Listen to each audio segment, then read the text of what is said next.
me cater to you,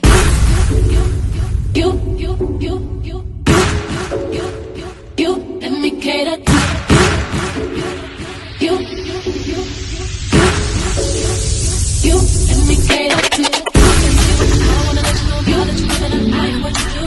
So if I be curious, treat my life will be purpose without you. If I want it, I'm gonna ask you, cause I am to be there. Challenge me for the better, but what do you let me cater to you?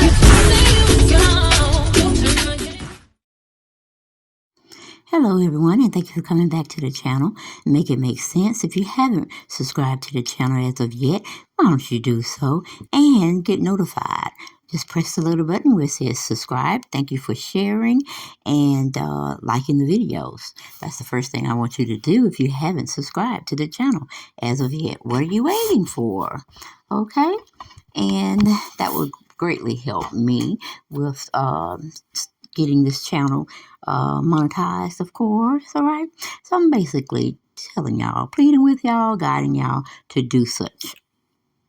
Do subscribe to the channel. Okay, now you do know that I've already dropped a video on Diane Sawyer and her tools and techniques and skills she used to interview Whitney Houston. Some of her usages of how she does her interviewing skills or puts her interviewing skills to test, she's a little bit more abrasive, you know. It's not like she's very sensitive of how she presents a question to an interviewer. And, you know, at the time she was interviewing Whitney Houston. And I really think she was doing a piss poor job, but that's just my opinion. Now we're going to talk about how Barbara Walters did her videos or her interviews with her selective interviewers she wanted to interview at the time. And she did get a chance to interview Whitney Houston. And she just had so much class. She had so much tact. She knew how to form a question by it not being looked at as too intrusive. You get what I'm saying? So I really, really liked her interviewing skills and the way she handled each interviewer in a professional, humanizing way. Okay, not kind of dehumanizing them and just speaking bluntly what the public is saying, how Diane Sawyer got down. But each one of them have their own ways of definitely getting a person to answer such questions as they deem important, or it would be a show-stopping event, and it would garner so many viewers from looking at the video and audio listening to it as well. But we do know our beloved Barbara Walters passed this past weekend. I think it was on Friday or Saturday. She was 93 is what the news is reporting. And I'm guessing it was natural causes, okay?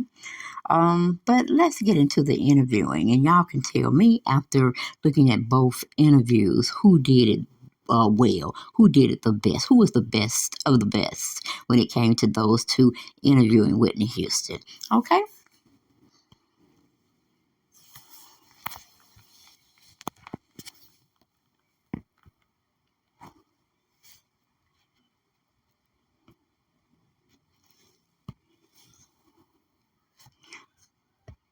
Hold on, guys. It's taking a minute for it to load, which I don't know why, but okay. I had influences. I mean, I had people that I could look at in my own home. My mother, you know. It was.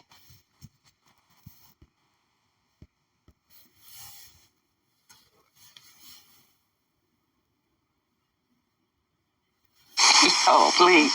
OD. Yeah. That's what I OD'd on, press. There were rumors that you'd had a miscarriage during the filming of The Bodyguard.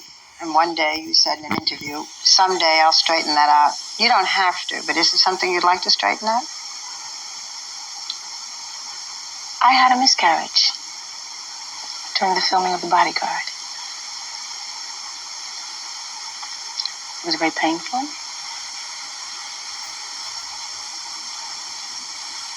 Emotionally and physically. It's something that I would have liked to have said myself, but they didn't give me the opportunity.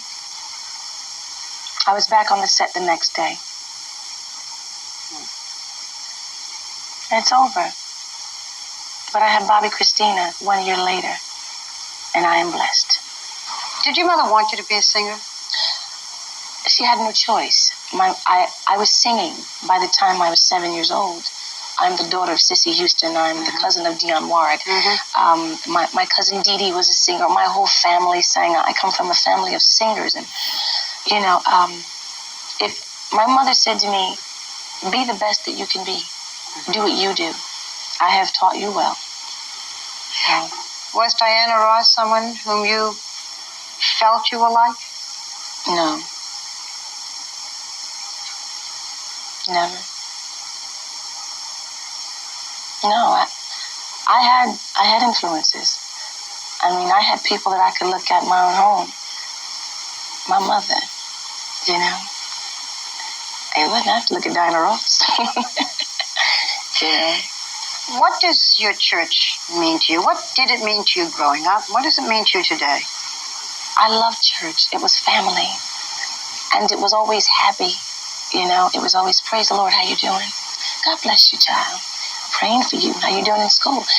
It was a family thing.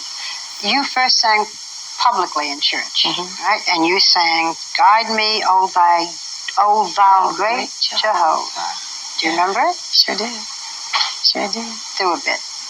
Guide me, O thou great Jehovah. Feed me till I want no more. Is that how you did it at 11? Yeah. So the house must have come down. Yeah, that's how I did it. At 11. And then did you know? I knew that God had given me a gift. I didn't know quite what I wanted to do with it. I didn't know I wanted to sing all over the world and sing on stages everywhere across the world, but I basically just wanted to be a background singer. I wanted to sing with my mother. That was safe for me. I was very, very shy and very to myself. And I mean, in high school, none of the kids knew I could really sing. What was it like having two older brothers? What did you learn? I learned a lot about men with my two brothers, my father. They taught me a lot about how men think about women. It was nothing that they said, oh, go, you don't need to hear this. It was like, come here, I got to tell you about Barbara. Now, Barbara... Could you change the name, okay, please? Betty. Feel much more comfortable. Okay. I had to use you, bro. Betty, I had Betty the other day.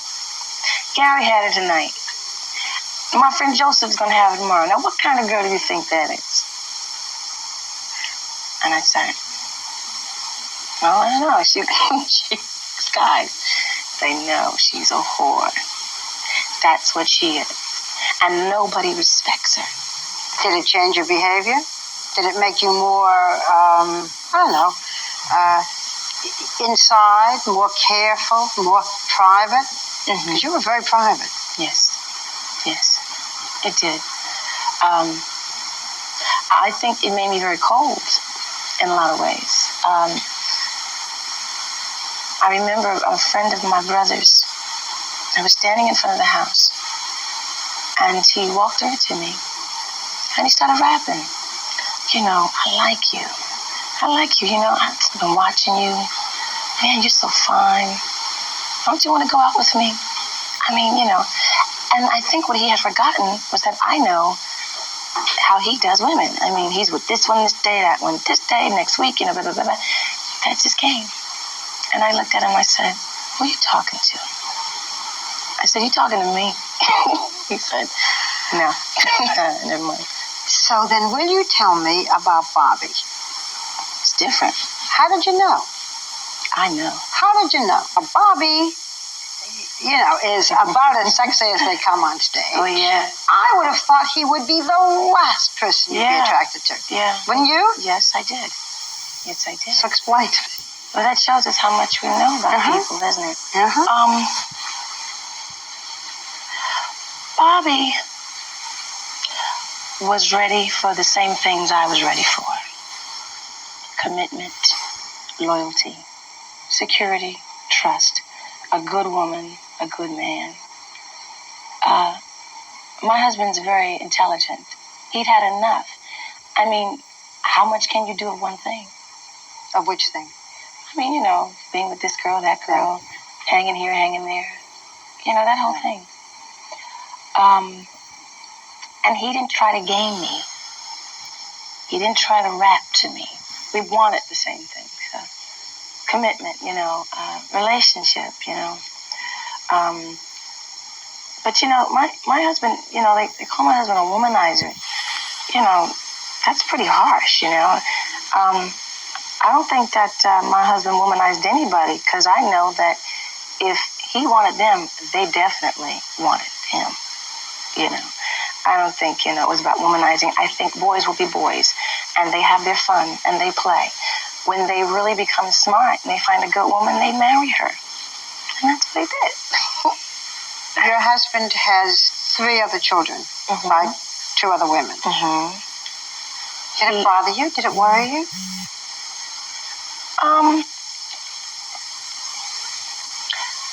Not really. I mean, not worry in the sense where I go, God, he has 3 other kids. What are we gonna do? My God, that wasn't it.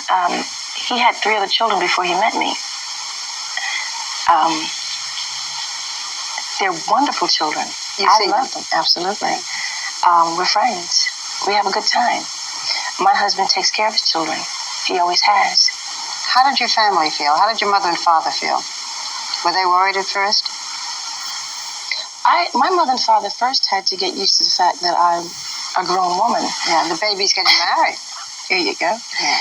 And that I was going to be married. I remember the day I got married.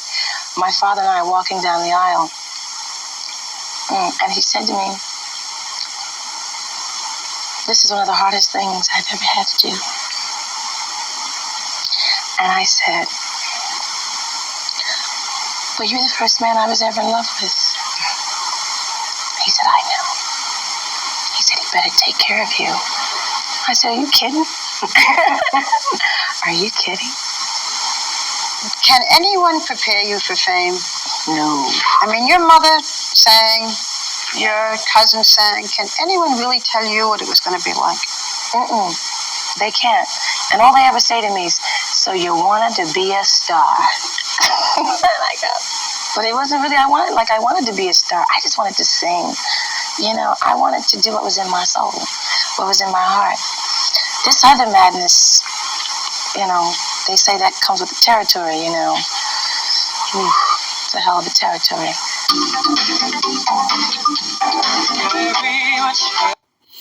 Okay, now as you saw, Barbara Walters was just feeding her storyline of what lineup she wanted the questions to flow in.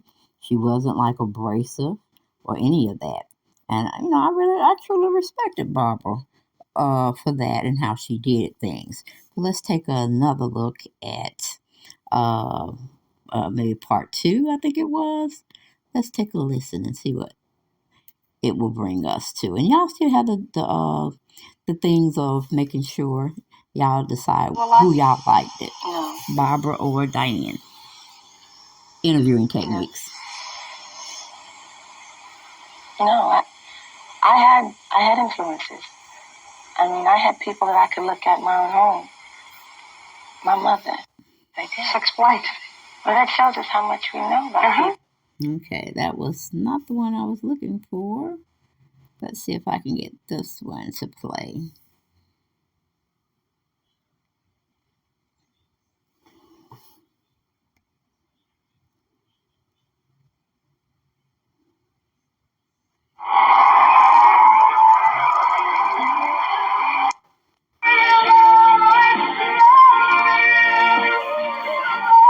People who say there are no real stars anymore have never seen Whitney Houston on stage.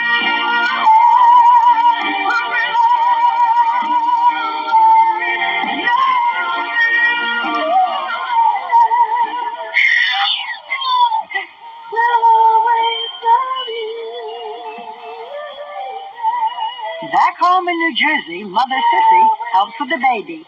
Bobby Christina Houston Brown is now 8 months old, but so poised, so patient, you'd think she was already preparing for life as the daughter of 2 famous parents. Your business manager has said that you are good for Whitney's image because it does kind of loosen her up, but that she might be bad for your image because you're supposed to be the bad boy. It's not about image here, you know. It's been said, sir. It's been said, but that's what they say because it's business. It's not business with us, you know. This is love, and I think love is something more than business. It's not about that. Think this marriage is gonna last and last? Oh yeah. As long as they're here. Till the end of time. How long that is. Is this where you got married? That's it. That's where we got married. It has been a fast ride to the top, but not always a smooth one. Earlier this year was rumored that she'd overdosed on diet pills. Then there was talk that she'd had a miscarriage while still unmarried on the set of The Bodyguard, and questions still hound her regarding her sexuality. Her refuge from the scrutiny is this property. She is at heart a homebody, and home is an impressive modern structure with circular rooms. This is called the Great Room. Called the Great Room? The Great Room. Because everybody walks in and says, what a great room. How many celebrities keep their awards in the basement? But this is actually the working part of the house. Here you'll find a living area with a recording studio, which Whitney now regrets installing. Too noisy, she says. In reality, she doesn't hang out in the great room or the basement, but here in the kitchen. And that's where we sat down to talk. It has been such a year. Mm-hmm. I mean, the great success of the film. Yeah. The baby, the marriage. Yeah. Yet recently you said, I think this is Pick on Whitney year. Mm-hmm. Perhaps because you didn't give interview after interview. There have been all of these rumors about you. Everything from your sexual preference to the fact that you overdosed on diet pills and so on. Mm-hmm. Has it changed now that you're married, now that you have a baby? Is it done? I don't know. I don't know if it'll ever be done because it's all about money. It's all about selling those papers.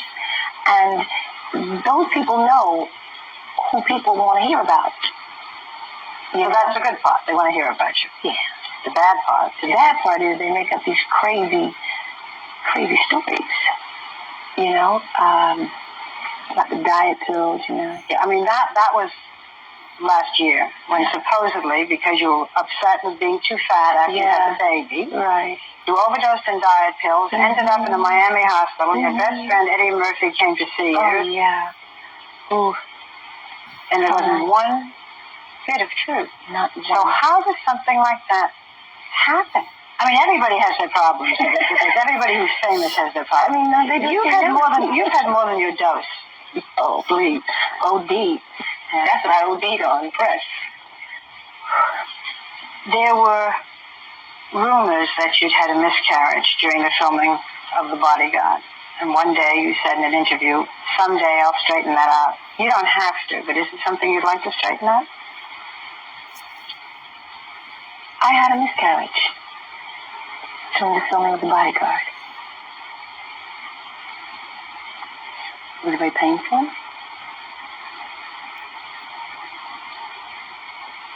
Emotionally and physically. It's something that I would have liked to have said myself, but they didn't give me the opportunity. I was back on the set the next day. And it's over. But I have Bobby Christina 1 year later, and I am blessed. Did your mother want you to be a singer? She had no choice. I was singing. Like her cousin, Dionne Warwick, her blesses her audience with a show so intimate that you feel you're witness to the public unveiling of her soul. The show is simple because her talent is huge, so big that there's no room left on stage for anything other than her voice.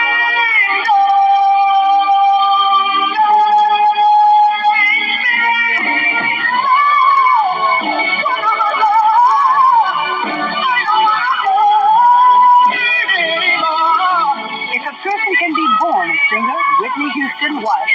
30 years ago in Newark, sang for fun. Little Whitney would often chime in. When Whitney was a teen, her parents split up, and she was briefly lured into the world of fashion modeling. It didn't last long. Whitney just wanted to sing. Today he's brought his latest discovery with him, and she is, in 2 words, simply breathtaking. Arista Records mogul Clive Davis believed in Whitney, and he had a plan. At the tender age of 19, he introduced her to the world on the Merv Griffin Show, singing alongside Mom.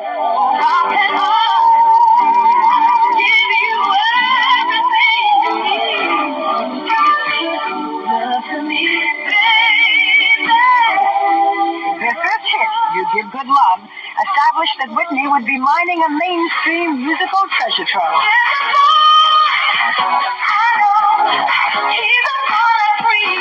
Like her cousin, Dionne Warwick, her songs found that middle ground that reached the most number of people while offending the least. There were critics who called the music white bread for white audiences. Pure pop packaging, they said, but Whitney didn't change a note of her hit-making style.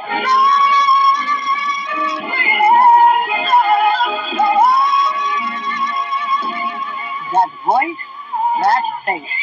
Hollywood had been after her for almost a decade, but it took the right script and Kevin Costner to convince her to take the leap into films. Rachel, I know who it is. You just shut up! Shut up! Shut up! You're a maniac! You've embarrassed me in front of billions of people and you won't quit!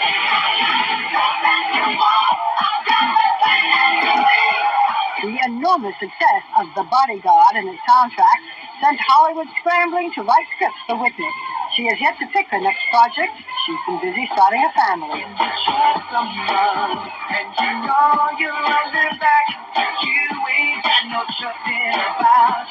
Just over a year ago, Whitney married successful singer rapper Bobby Brown.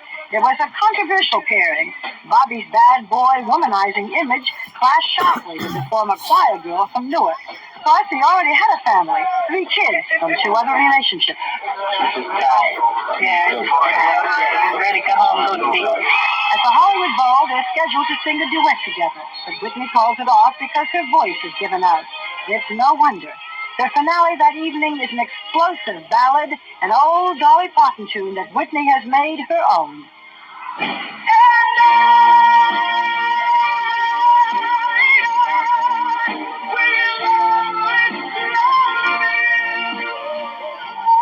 People who say there are no real stars anymore have never seen Whitney Houston on stage.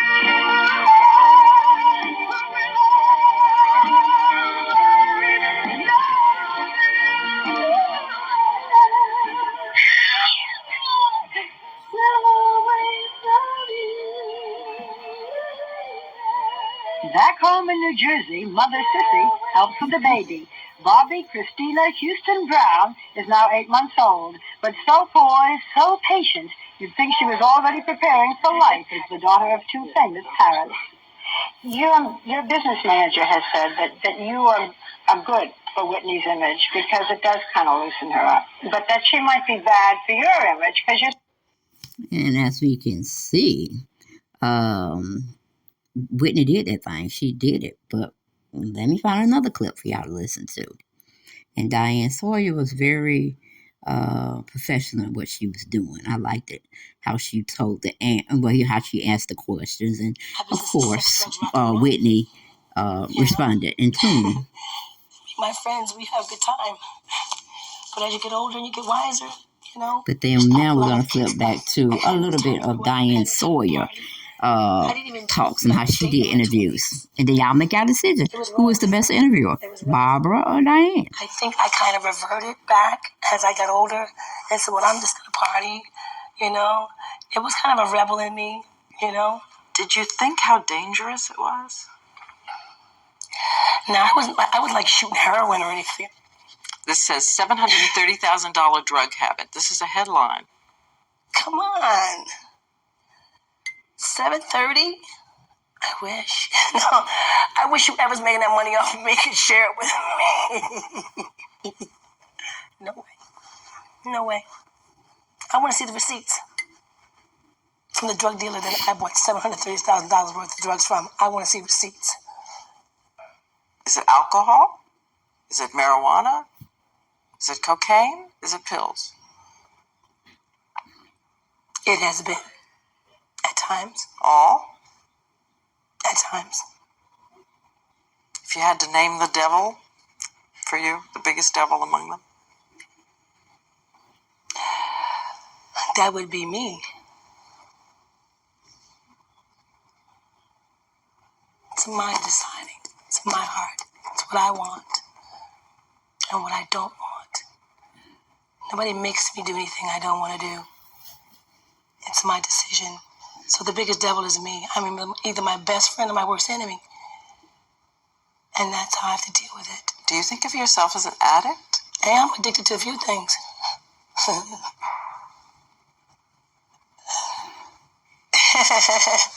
Like?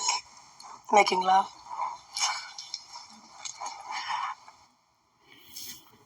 I don't like to think of myself addicted.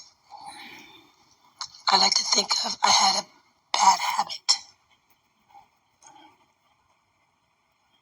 which can be broken. It may be a bad shot, but this is real. I mean, the bones, that's real. Yeah, my bones, yeah. I'm 5'7" and thin. I can understand what you mean. But that's not just thin. No, what is it? Diane, tell me. Do you know? It's scary thin. I can believe what you feel. I can believe that. But do you really know? Do you really know? No, you know. Thank you. Anorexia, No way. they've written it. No way. Bulimia, No way. that it's because of drugs. No.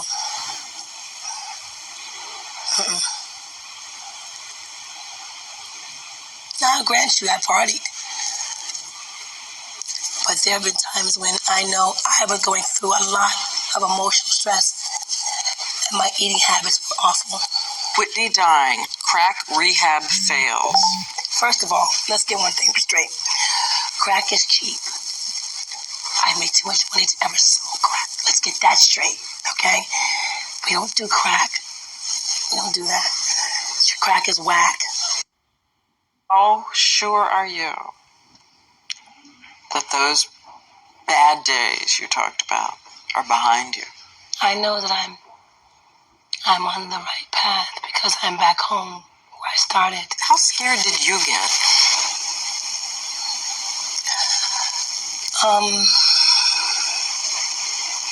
Scared. When they said I had died, I did. I changed my mind. I changed my mind. Yep.